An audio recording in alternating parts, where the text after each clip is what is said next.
మీరు అడుగుపెట్టు ప్రతి స్థలం మీ దగ్గరని చెప్పింది దేవుని స్తోత్రములు మనం చదువుకుని వాక్యం ద్వితీయోపదేశకాండం 11 అధ్యాయం 18 నుంచి 28 వరకు.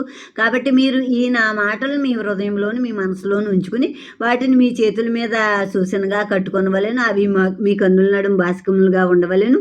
నీవు నీ ఇంట కూర్చున్నప్పుడు త్రోవను నడిచినప్పుడు పండుకున్నప్పుడు లేచినప్పుడు వాటిని గురించి మాట్లాడుచు వాటిని మీ పిల్లలకు నేర్పి నీ ఇంటి ద్వారబంధముల మీదను నీ గౌనుల మీదను వాటిని వ్రాయవలెను.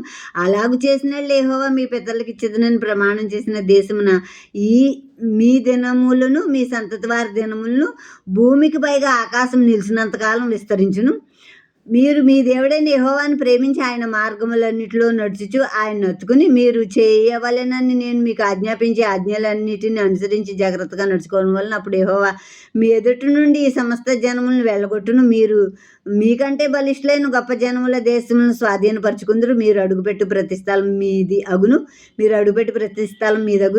అరణ్యం మొదలుకుని లెబనోన్ వరకు యూఫ్రటీసు నది మొదలుకుని పడమటి సముద్రం వరకు మీ సరిహద్దు వ్యాపించును. ఏ మనుషుడును మీ ఎదుట నిలవడు. తాను మీతో చెప్పినట్లు మీ దేవుడైన యెహోవా మీరు అడుగుపెట్టు దేశమంతటి మీద మీ బెదురు మీ భయము పుట్టించును. మీరు పడుకున్నా కూర్చున్నా పనులు చేసుకుంటున్నా నడుస్తున్నా ప్రతి క్షణం ఆయన నామాన్ని స్మరించుకోవాలి. ఆయన వాక్యాన్ని జ్ఞాపకం చేసుకోవాలి. ఆయన ఆజ్ఞల్ని మీరు జ్ఞాపకం చేసుకుంటూ మీ పిల్లలకు ఆయన గురించి తెలియజేయాలి. ఆయన వాక్యం మీ పిల్లలకు బోధించాలి. మీ పిల్లల్ని దేవుల్లో నడిపించుకోవాలి. మీ గడప కమ్ములు ఆటలకి అన్నిటికీ కూడా ఆజ్ఞలు రాసి ఉంచాలి.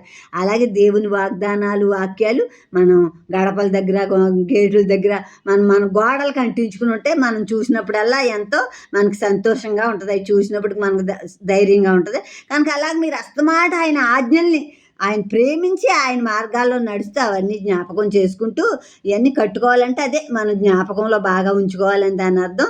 కనుక మీరు ఇలా చేస్తే మీకంటే బలవంతులైన వారి దేశాలు మీరు స్వాధీనపరుచుకుంటారో మీరు అడుగుపెట్టే ప్రతి స్థలం మీదైపోతుంది. మీ ముందు ఏ మనుషుడు నిలవలేడు. మీ సంతానం మీరు అలా నడుచుకుంటే మీ సంతానం ఆకాశం ఉన్నంత వరకు ఆకాశం సృష్టి అంతమయ్యేదాకా ఆకాశం ఉంటుంది. కనుక ఈ సృష్టి అంతమయ్యేదాకా కూడా నీ సంతానం ఉంటుంది. కనుక నీ ముందు ఏ మనుషుడు ఉండలేడు. వాడికి నీ భయం నీ వల్ల వణుకు పడుతుంది. దేవుడు అలా మీకు చేస్తారు మీరు అలా దేవుని ఎలా ఉంటే అని చెప్పి నేను మీకు ఆజ్ఞ చూడుడి నేను మీ ఎదుట దీవెన శాపం పెట్టుచున్నా. అంటే దేవుడు మన ముందు దీవెన పెడుతున్నారు శాపం పెడుతున్నారు. కనుక మనం జీవించి నడుచుకున్న పద్ధతిని ప్రకారమే ఆ శాపమా ఆశీర్వాదమా ఏదొస్తుంది అన్నది మన ప్రవర్తన బట్టే ఉంటుంది.